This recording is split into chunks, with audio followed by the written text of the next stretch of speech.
Congressman, we thank you for your service and thanks for coming in tonight on N2. Yeah, honored to be here. Congressman, what's your reaction to these three young people cut down when you listen to their families talk about the hope they had for the future, and when you think about how all of this could have been prevented if the Biden administration had not been asleep at the switch? I mean, it's been over 160 attacks, as we noted, by Iranian proxies, and the Biden administration has done virtually nothing, sir.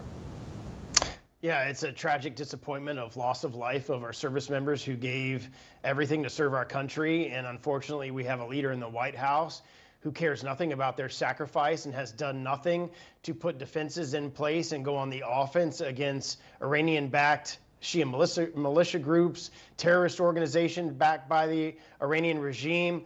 This administration opened up $6 billion of funding to the Iranians. They gave $350 million to the Palestinian Authority before Hamas attacked Israel. This is an administration that has an appeasement theory, and you can't appease a terrorist regime.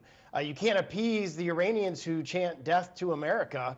And unfortunately now we have service members who have died as a result of the lack of leadership that we have coming from the White House. The only thing that these individuals understand is strength and coming after them after an attack like this and being on the defense to prevent something like this from ever happening.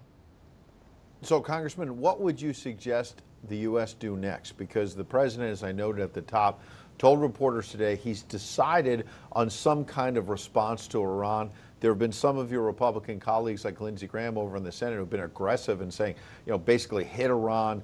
I'm not sure that everybody in the Republican Party, and you can speak for yourself, is there, the idea of a potential full-scale war. But what would you recommend the U.S. do? We should hit every one of their sites that launch drones. We should hit every one of their sites that develops these drones. We should be aggressive in our attacks on Iran and these terrorist-backed militia groups who are attacking our people, and that would send a very strong message when all of their resources and the different organizations and groups that are supporting these terrorist activities get destroyed by American interests. He has no interest in doing that.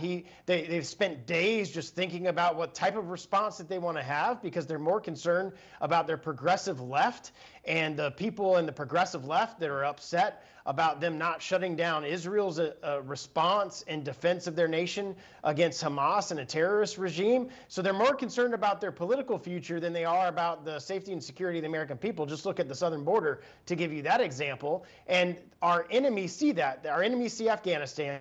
They see our weakness across the world. They know that all Biden will do is say, don't. And there's no response for over 150 attacks on our service members. Over 100 of them have been injured, and now some of them have died as a result of these terrorist attacks. And you hear absolutely nothing from the White House. There's nothing going on offense to attack these individuals and terrorist organizations that are behind all of this. So of course this is going to keep happening. Yes, and you mentioned the pressure from the far left, whether it's the Squad, which we'll get into after our break in a couple of minutes. A lot of trouble for the far left, Cori Bush and others tonight from the Squad, the left wing there. But they've also been pressuring Joe Biden, as you know, to get a ceasefire with Israel because they're standing up for the Palestinians and the terror group Hamas.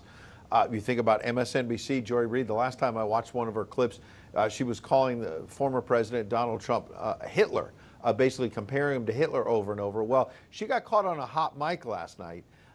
And she was not going after Donald Trump. She was going after Joe Biden and attacking him for potentially starting another war. Let's listen to this hot mic and we'll talk about it. Over the weekend, President Biden said he's ready to take action if Congress is serious about solving the border issue. If that bill were the law today, I'd shut down the border right now and fix it quickly. And Congress needs to get it done. Starting another war. Still trying to kill the deal. Before we go, I just want to apologize very quickly. I was chatting during a clip that was playing, and we try to keep this show very PG-13, so I just want to apologize to anyone who was listening to my behind-the-scenes chatter.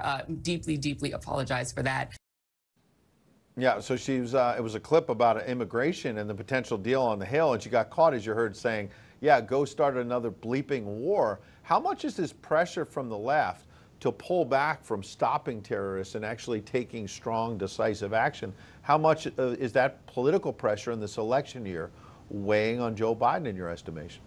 It's all weighing on Joe Biden because he doesn't want to upset the far left of his party, and the far left of his party supports what Hamas did, supports the Palestinians attacking Israel, supports those type of policies where you have open borders, terrorists coming into our country, because ultimately their political objective is to let as many people into the country as possible and then give them the right to vote, to seed their political future for the rest of the next generations, because they're all going to vote Democrat. At least that's what they're thinking. So that's what they're doing, opening the border. And they don't care about the safety and security of American people. There's been like over 300 known terrorists on the terrorist watch list coming in, enough fentanyl to kill the population of the world.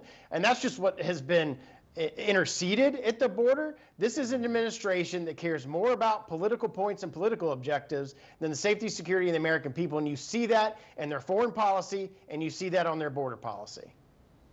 Absolutely. Well, that border policy is something we're going to talk about after a quick break. Congressman Steube, thanks for being here. Stay right there.